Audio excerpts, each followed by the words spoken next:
হয়তো কোনো একদিন আমার একটা সুন্দর সংসার হবে।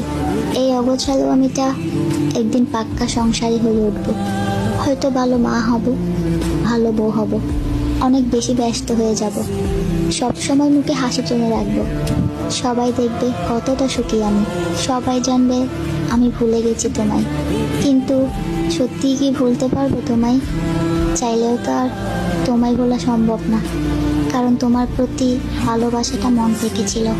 জানি এটা পাপ, তবুও বৃদ্ধ বয়সে আকাশের দিকে তাকিয়ে দীর্ঘশ্বাস ফেলে বলবো, কেউ একজন ছিল, তাকে দেখে প্রথম ভালোবাসার অনুভূতির সাথে পরিচয় হয়েছিলাম। কেউ একজন ছিল যাকে আমি ভালোবেসেছিলাম। কেউ একজন ছিল যাকে এতটা ভালোবাসার পরেও আমার করে পাইনি।